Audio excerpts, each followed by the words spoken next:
I think what we'll do at this point is pass to our two panel discussants, Dr. Tracy Woodruff from the University of California, San Francisco, and Joel Lection from York University. And we will let the two of them start, and they will address all of our speakers in this session so far, and then we'll open it up for public questions. Great. Okay, Joel. We have to decide who's going to go first, apparently. Or do you have a recommendation? No, you can go first. That's fine with me. Great. Well, I want to just thank the organizers of this meeting today, and the last 3 days have been so intellectually rich and so very important to the work we're all concerned about, which is protecting the public's health. And I'm going to start by saying I do not have any sources of commercial or corporate funding. My funding comes from government sources, including NIH, the US, and the California Environmental Protection Agency, and private foundations. And I want to, I know this session is devoted to solutions, and we've heard a lot of great discussion about solutions across the last 3 days. And I've organized them into some buckets that I've heard in terms of themes. And I know, Joel, you'll have a lot to say because you've written on this topic. So I'm looking forward to our discussion on this. And I wanted to put some further context on our deliberations because this topic is so very important, because as the speakers who came before talked about, there's a lot of exposures that we have to environmental sources, and I mean environment writ large, whether it's diet or chemicals or climate change, in addition to pharmaceutical interventions, which is also one of the topics of this conversation. And so the research is so important to providing us unbiased information about making decisions that directly impact health.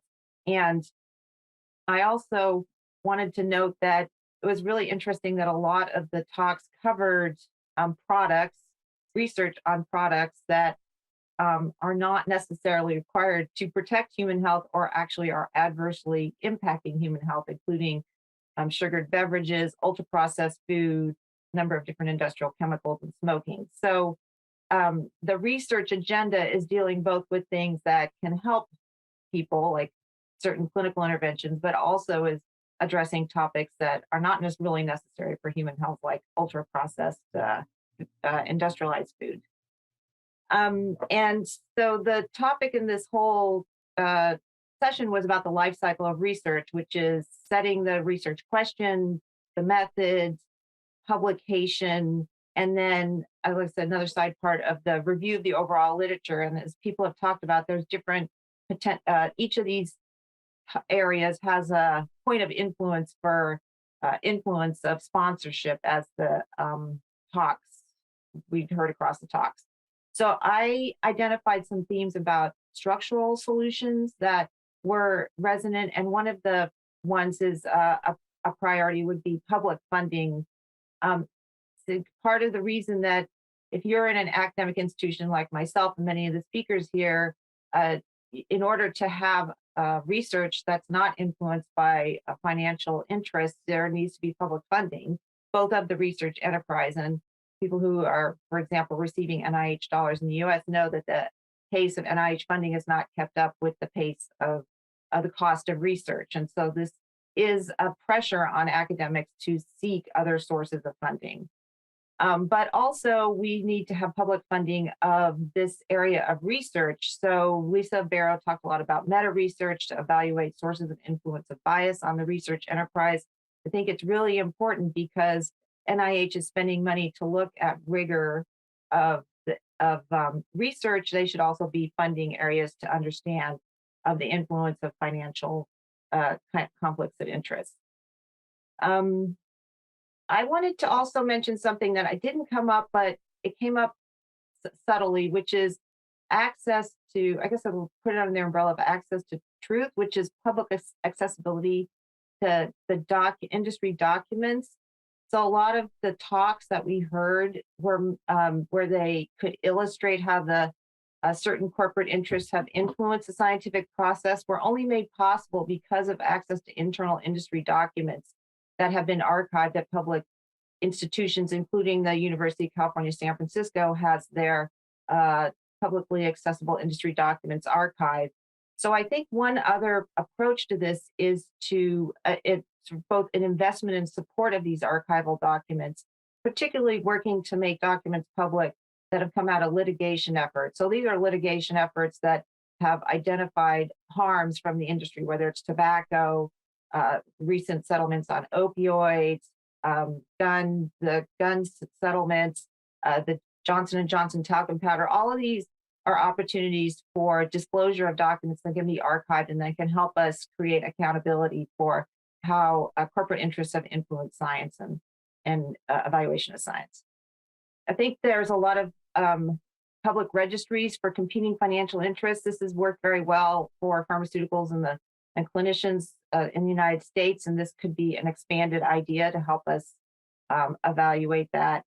And I did also noted that there's a lot, sometimes we have to have clarity in language. So Lisa's talked about meta research that finds that financial conflict of interest leads to a bias in the results. Doesn't mean that there aren't interests in the outcomes of studies, but that the meta research identifies that financial conflict of interest biases the results, and that should be accounted for in the evaluation of evidence. And I know this is an important topic. It doesn't mean that evidence is excluded. It just means that we acknowledge that it can bias the findings in studies. And I really was very eye-opening to talk about declarations of conflict of interest. One of the things we recommend for mitigating influence of financial conflict of interest is disclosure, and research at this meeting indicated that that is really insufficient. So I like the idea of there's a number of recommendations were made around either following up to investigate further on that, norming values around why we care about this. But I think that we have to acknowledge that just disclosure alone is insufficient for addressing this issue.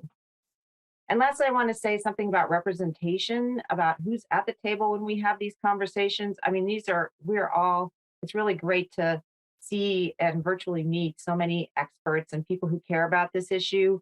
I feel that we need to, and I feel this very acutely in the environmental health field, really have the communities who are harmed by these substances represented in these meetings. So for example, in the field we work in for environmental, a lot of chemical exposures result in environmental injustices, and having environmental justice communities at the table is really important because they also have a very important set of opinions about how they feel about the influence of on this research and what it happens in terms of their day-to-day exposures.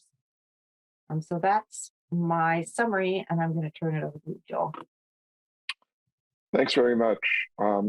Let me just echo your comments about the Academy organizing this wonderful workshop with a great set of talks.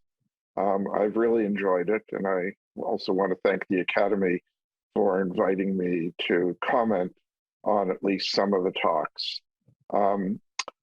My only conflict of interest is that I recently wrote a report for a law firm which is suing or engaging in a lawsuit against opioid manufacturers and distributors in Canada. I used to teach at a university. I retired, so they don't pay me. And I used to work as an emergency physician, but I retired from that too, so they don't pay me either. So I think that there are a couple of areas where we should focus on reforms. And the first one is that I think that there is largely, although not completely, been a failure of leadership around the issues that we've been talking about. And I'll just give examples from a couple of areas. So one of them is based on a study that Ray Moynihan did a few years ago. He's an Australian, used to be a journalist, then did a PhD. and he chose the 10 largest or 10 major disease groups in the United States and the leading professional organization in each of those, and then went about investigating the financial conflicts of interest of the leaders of all those 10 organizations. There were 328 individuals involved, and out of those 328, 235, so about 2/3, had financial conflicts of interest with industry. There was those 235 received about $135 million in total, and a median of about 32,000 per person. So when you have conflicts at the top, those organizations may not be willing to confront problems associated with those conflicts, bias in the outcome of research. Another example, drawing from Canada, where there are problems with organizations, professional organizations, is in clinical practice guidelines. And some people, I was involved in this research, looked at clinical practice guidelines that were issued, and what kind of disclosures were there. And although the sponsors disclosed their funding on their websites, they did not disclose their funding from industry in the actual guidelines themselves. So if all you were reading in the guidelines, you probably would see the conflicts of interest of the authors, but you would not see anything about conflicts of interest, financial conflicts of interest of the sponsors. A second area that I think is that we need to look at are medical journals. Dr. Redberg touched on this, but there are areas of medical journals that I think we need to go further into. So for instance, in the United States, you have the open payments database. Do medical journals actually look at the open payments database for the authors of the studies that they're considering? There's good literature out there that shows that there's underreporting of conflicts of interest by authors. So we need to encourage medical journals to use that database to look for where those undisclosed conflicts are. Also with medical journals, there is a question of disclosure of their funding. Most major journals do not disclose in detail their funding. So how much do they get from advertising? How much do they get from the sales of reprints? How much do they get from other sources that may include industry? And we need to encourage, medical journals need to step up and do that kind of thing.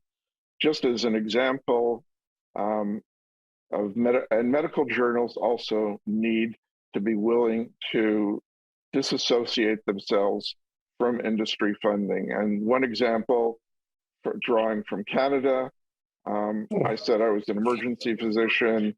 There's the Canadian Journal of Emergency Medicine. I went through and to calculate the advertising revenue that they got and figured that they could eliminate all advertising from the journal if they charge $50 more per person for membership in the Canadian Association of Emergency Physicians. I wrote about this, and the journal just dismissed this as an idea, saying they had no trouble with drug company promotion. So what do we do about this? And there are a number of approaches that we can take, but one of them is, and this was touched on by Dr. Saw, is not just disclose conflicts, but avoid them, eliminate them. How do we do that? that's a very difficult issue. But one of the ways that seems to be relatively successful is by um, introducing policies at the level of medical schools and at the level of hospitals to ensure that there's a separation between either students or trainees and industry. And there have been a few studies that have been looked at the long-term consequences of this.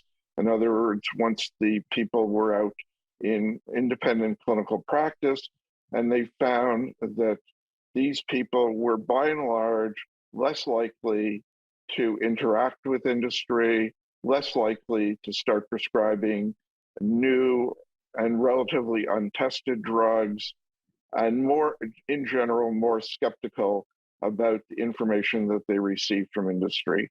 So this is, I think, a very promising area to pursue, which is encouraging medical schools and hospitals to introduce strict policies that that separate their trainees and students from industry. And as aside from this, this is not without danger. An aside to this, this was done at McMaster University back in the early 1990s by the then director of the General Internal Medicine program. And it was done with the agreement from the residents. In return, the industry association said that if you go through with this, we will withdraw research funding from the university. So there are dangers associated with it. A second area that I'd like to focus on are and this is specifically with respect to pharmaceutical products, is their approval, is how the studies that have been done to get them to approval and the approval process itself. And we've heard that 90% of the funding for pharmaceutical products for clinical trials comes from industry. I'm not sure it's really that high, but even if it's down to 60 or 70%, that's still the majority. So what do we do about that? Well, one of the things is increased public funding, but that would require major increases in the amounts of money.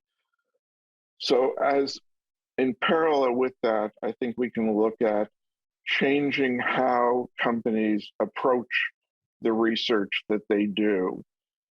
And here we can draw on a program that existed in Norway from the 1940s till the 1990s, when Norway started participating in the European Medicines Agency.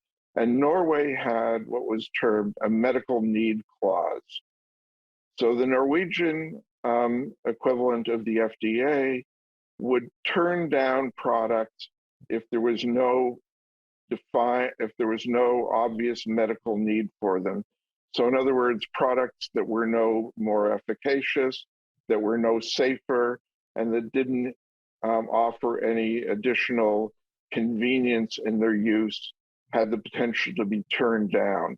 Now, Norway obviously was not large enough to affect the research agenda of the multinational companies. But if the major regulatory authorities started to do that, so the FDA, the European Medicines Agency, and the Japanese started to introduce a medical need clause, that might have an effect on the way industry does its research. The other thing that we need to look at is, what are the regulatory agencies doing? We heard from a couple of people about the deterioration in regulatory standards, more willing to use things like composite endpoints, surrogate endpoints, the decrease in the US in particular, with its willingness to use expedited reviews like priority reviews, accelerated access. I think that the U.S. is up, the FDA is up to about 70% of drugs go through one or more expedited reviews. So if we were willing to strengthen the standards at these agencies, and I think it was Dr. Redberg who mentioned user fees, if we were willing to go back to the idea that these are public institutions that should be publicly funded and get rid of industry fees, all of those might make a difference in how regulatory agencies approach the research. And if they're being more strict with the research, then the companies will modify the way that they do their research in turn. Finally, and this is not well, I suppose it is a criticism of the AHRQ, but not just the AHRQ, a number of other organizations that that develop guidelines. In the table that was presented about looking at sources of bias, there was no mention of industry funding.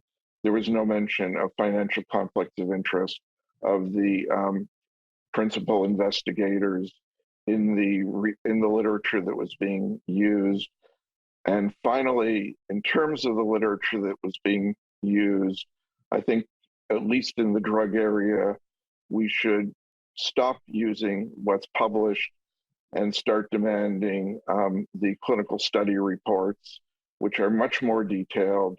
There are papers out there that have looked at the amount of information that's available in the published studies or in clinical registries, and found that the amount of information in those is much less than what is in the clinical study reports. So I'll stop there. Okay, thank you very much. We'll now give each of the speakers an opportunity to respond to points raised by the panelists. We do have a couple of audience questions that have come in, and we'll start with the speakers responding. And is there anyone from the speakers who would like to start?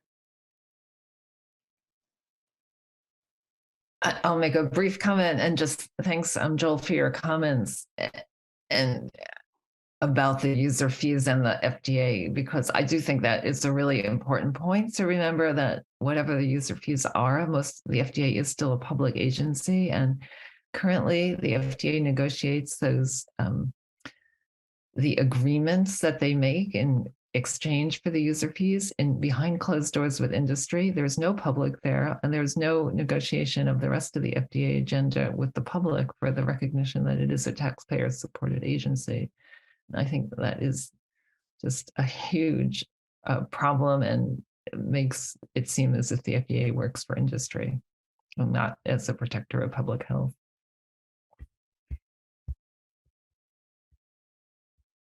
Well, so thank you very much, Tracy and Joel, for your comments, and just agree with the recommendations and the concerns brought up wholeheartedly. And I do think the public funding is a key aspect of moving forwards, because so many of the solutions are complex.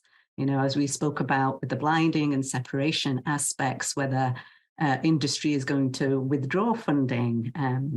These are difficult things to really tackle unless we have a big shift in how we conduct research and what the processes are. And that needs a coordinated approach. And it really is a big shift in what we're doing right now, which it's always difficult to implement. Can I just follow up on that funding idea? Because sometimes we always say, oh, more public funding is better. But I wanted to pick up on Joel's point that it's really, there should be a fee that if people are producing products that they're making money off of, it's totally reasonable to expect them to pay into an independent agency like FDA, though albeit not that process that you described, Rita, but public process to fund either research, whether it's research on health effects or looking at the influence of funding. I think that we shouldn't just be like, oh, we should have specific kind of almost some people call it polluter pay models. So I'll maybe jump just- on that, Tracy, and suggest that maybe we conceive of that model as taxation. So these companies are actually you are obviously Canadian. their fair share. And that those fund, as a mechanism that would demonstrate some We like to say fees in the United States. fees. Okay, we can call it whatever we need to call it, but there, some models for that do exist in terms of shoring up public institutions. I also want to tack onto your notion, Tracy, of representation, and I think if we want this idea of public institutions working in the public interest, we need robust models to involve publics in a way that is representative of the communities that are served. And currently, particularly in health research, and we're seeing patient representatives that often are themselves sponsored by industry or commercial interests. I think we need to rethink about the ways that not just patients, but publics are involved in setting research agendas and asking the questions that are important in the priorities and in the research itself. Can I just pick up for a second on the question of fees, taxes, whatever you want to call them? I'm also Canadian, so I'll call them taxes. And one of the things that's happened, which is not talked about very much, is in Italy, there's a 5% tax on the amount that companies spend on promotion. And that then goes into funding research on pharmaceuticals. So in the United States, the last estimate by Steve Woloshin and the late Lisa Schwartz said that there was about $30 billion a year spent on promotion. So 5% of that would be $1.5 billion, which would certainly help to fund research. Thank you. So Dr. Saw, I believe you had a comment, then Dr. Barrow, then Dr. Umscheid, and then we do have an audience question I would like to try to get to, and the final question, so all the speakers and discussants can be thinking about it now, is whose responsibility is it to implement all of the items that we've been talking about? So Dr. Saw, Dr. Barrow, Dr. Umscheid.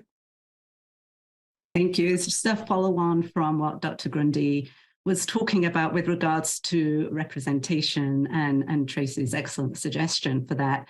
So there's a couple of things here. One is the public trust that we have in science and integrity, and what is happening to that trust in scientists, right? We've seen a lot during the COVID pandemic about experts in science and other aspects where, we're at risk of that trust being degraded. And so we need to think about that with regards to sort of conflicts of interest and also representation at the clinical trial level, that we have enough representation there, rather than people in certain communities thinking that, well, this research wasn't done on anyone that has similar demographics to me, so how is it going to affect us in different ways? So I think both the public trust and the representation aspect are key things to consider moving forwards. Lisa.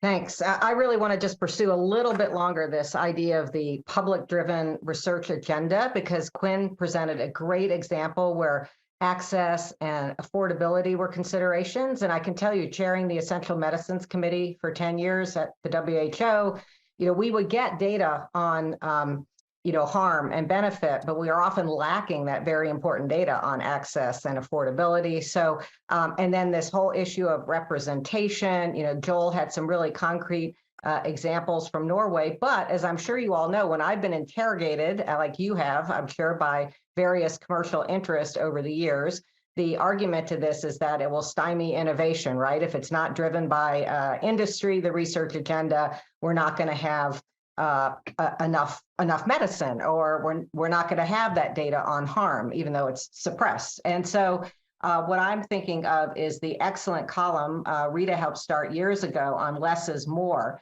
And that was lessons more in terms of treatment. And I mean, do you think we actually really need to start talking about less is more in terms of research? And if we have research focused on the important public health relevant questions, is it really better for us than just having a lot of funding for research that we don't really need? And boy, we see this a lot in evidence synthesis. So Rita, maybe you can tell us how we can do that. So I think that's a fabulous idea, of course. And the other thing I want to note is that innovation is used incredibly loosely, and anything that is new is called innovation. If you substitute dangerous for innovation, which I think would be more accurate, because what they're really talking about is something that you don't want to study because it's just going to get right on the market without a study, and experts think it's good. And by the way, those experts got millions to think it was good, and now they're going to get millions more to use it. But yeah, how to implement it? I mean, I think it has to come multi-tiered from professional society, every professional society, the medical, the bigger ones, the academies. It has to come from the FDA and from the public. I mean, I'm open to other ideas, but I do think I hear that all the time when I talk about evidence, is that it'll stifle innovation. I mean, there's nothing to say that being on 10 drugs for heart failure is better than being on 2 that work, but that's where we're going. I think we're at the point we don't need more drugs for everything. Dr. Amshad. Yeah, I want to address 2 points very quickly.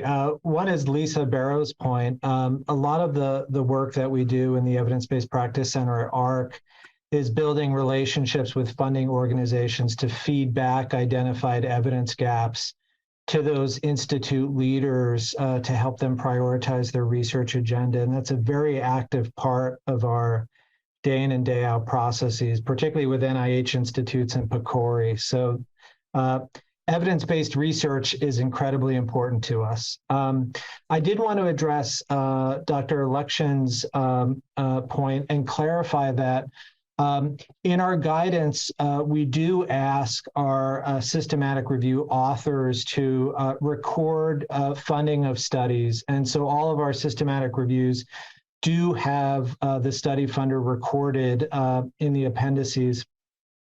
That said, we do not automatically rate studies that are sponsored by industry as high risk of bias. Because we feel that there can be other causes of risk of bias that are not industry funded. So instead, we use those validated tools, some of which I described, where we're looking at differences between groups, how interventions and comparators are being defined, how outcomes are being defined. Also in our grading process, one very important way, obviously, that conflicts of interest can influence findings is by not publishing a study. And we heard about that previously. So as part of our strength of evidence ratings, we do look for publication bias. And none of our methods are perfect, but this is all in an attempt to mitigate bias and potential conflicts. Lisa, you had a comment? Yeah, I just want to remind people of the discussion we had yesterday related to Adam Dunn's work on, using automated tools to identify risk of bias and how funding source and conflicts of interest would be one characteristic that fed into those tools to assess risk of bias for an individual study. And to also remind people that we need to distinguish between risk of bias in individual studies and the types of bias we see across a body of studies, like publication bias and the funding bias that has been so well demonstrated. I'd like to ask Dr. Saw if she would start addressing the question we got from the audience, and then we'll let others comment on it, which is, does the pooled funding model lead to conflicts of interest at the institutional level? Does it make universities beholden to their corporate sponsors rather than the individual investigators? And then we'll let others comment. And then we'll go around the panel and ask, if you could pick one party responsible for starting change, where would it be? Okay, so that's a very good question. And I think they obviously can be institutional conflicts of interest where you're chasing gifts and other types of fundings from corporate sponsors. And Again, it's how is that money going to be used? Is there going to be any blinding and separation? And is that going to eliminate how whoever accepts the money, the leadership, conducts their day-to-day activities, right? What is the relationship with the sponsor? How much feedback is given? Does the sponsor influence any aspects of how the university is run and the people within it? So they're the questions that we need to ask with regards to sort of institutional level conflicts of interest, because there is the risk, right, that there will be an attempt to please certain sponsors so you can get more income in the future. Yeah, it's a given. Other comments from speakers in this panel? I'll maybe jump in and just say one thing we haven't talked about is kind of the policy social context around the commercialization of academic research and the shifts we've seen over the last decades. There's some interesting qualitative social science work out there when you speak with investigators, a sense that they're being actively encouraged to partner with industry with one set of policies and culture in the university and then slapped on the wrist with the other. And I think this is something well within academic and university policies that could be addressed. I think it also follows the rolling back and cutting of public funding to higher education institutions, particularly in funding people. But that may be another factor, I think. And there's been some work kind of exploring how that plays out in day-to-day kind of decisions around research conduct and publication. My particular favorites are the programs that require you to have a conflict of interest in order to be funded. Those are my particular favorites. Dr. Lection. I think that the concern raised by the person who asked the question is certainly real. I'll draw on an example from the University of Toronto that occurred about 20 or so years ago involving Nancy Olivieri. I don't know if people are familiar with this. She's a hematologist, especially interested in hemoglobinopathies, and was doing a study for a Canadian drug company, felt that there was harm from the drug, and wanted to let the participants in the research know about this. Was opposed by the drug company, and the university did not back her up in her concerns. And there, at the same time that she wanted to make her concerns public, the university was negotiating with the same drug company for funding to build a new research building.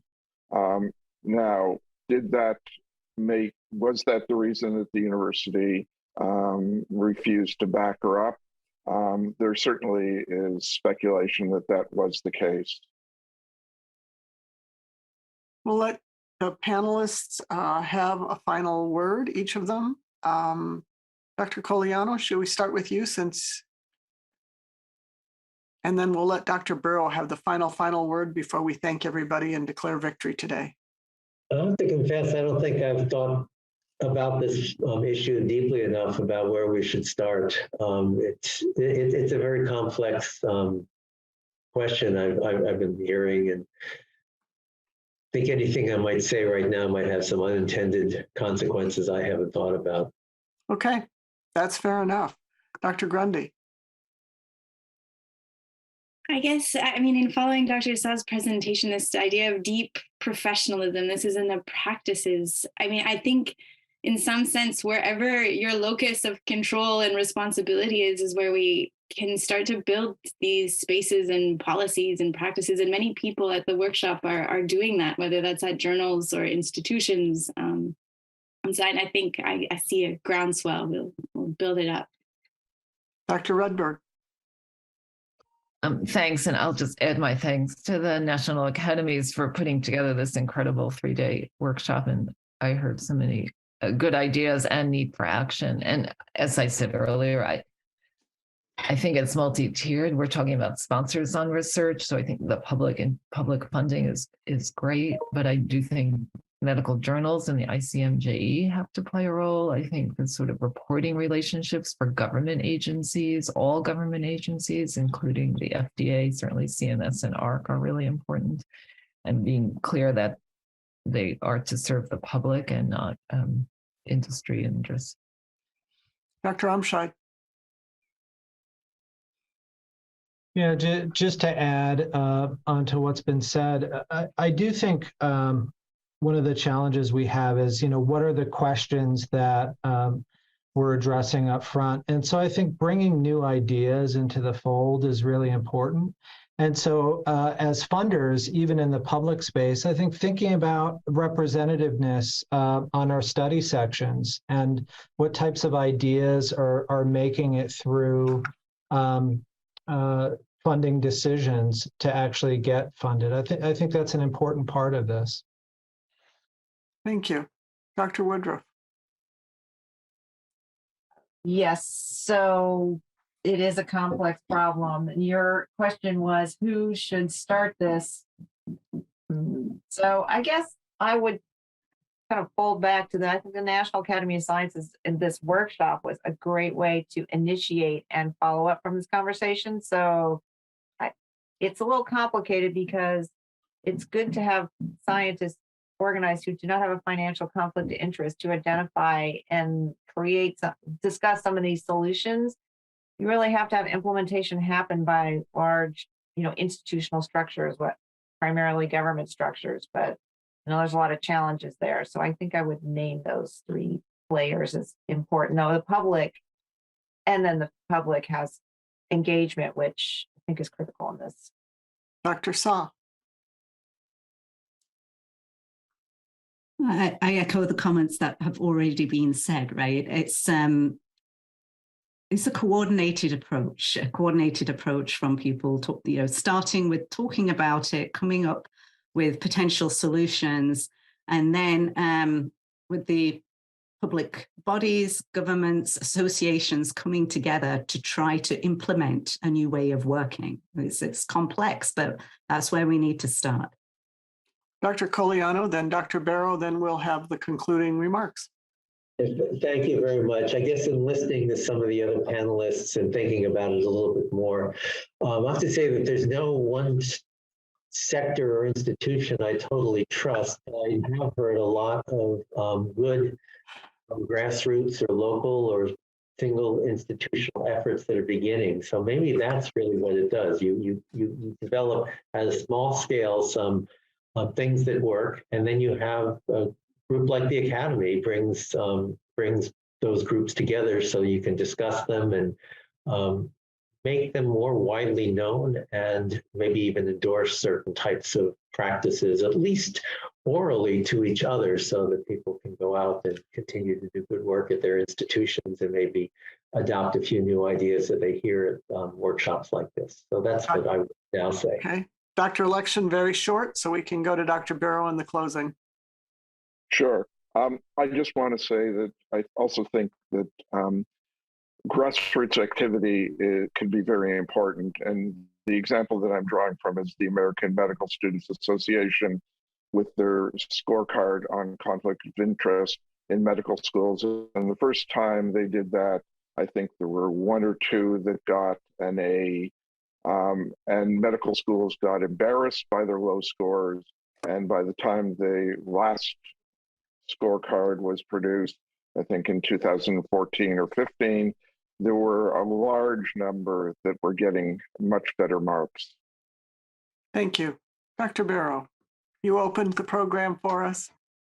Thank you. And I think we have heard so many great solutions over the last 3 days. And I would actually like to see us get those organized by where in the research cycle we're attacking the problem. I'd like to see us get them organized by sector that's involved, and then really address, because we all know this, the barriers and facilitators to approaching each of those. So I would see that as an additional outcome of this workshop. I wouldn't mind seeing a committee or another workshop that's really focused on the solutions. I mean, I think we all know there's problems, there's big problems, there's reams of evidence. And so let's really tackle how we can approach the barriers and facilitators to get rid of that problem. Thank you. Well, thank you. And I'd like to thank the speakers on this panel and the discussants. I would also like to, show this set of slides to, except it's not going to let me, it doesn't look like. Is that letting me share? No, it's not. Okay, I'm just going to say words to say these things because my computer is helping me. Well, you can try now. I just made you a co-host, so maybe that would help. All right. All right, let's try that and see if that helps.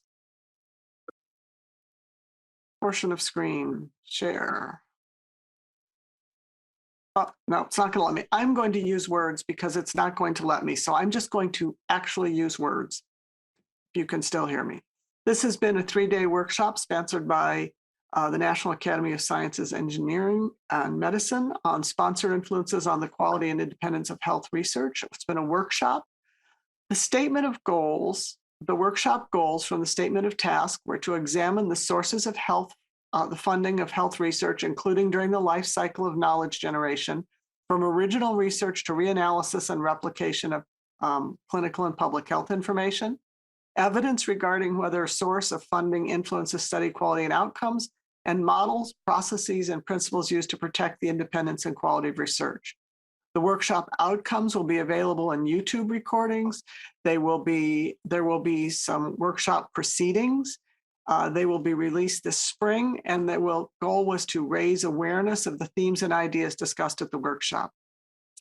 The staff team included Kathleen Stratton, scholar. We owe a big thanks to all of the staff: Elizabeth Boyle, Dara Rosenberg, Christy Park. Please put your cameras on so we can thank you for all of the work that a meeting like this does not go this smoothly without tremendous staff work behind the scenes. We thank you for everything. This has been as smooth as it could possibly be. So thank you for all of the work that went into that. The planning committee roster was Lonnie King. I was on the committee: Aaron Kesselheim, Ross McKinney, Faith Mitchell, Lana Skirbel, and Catherine Wotecki.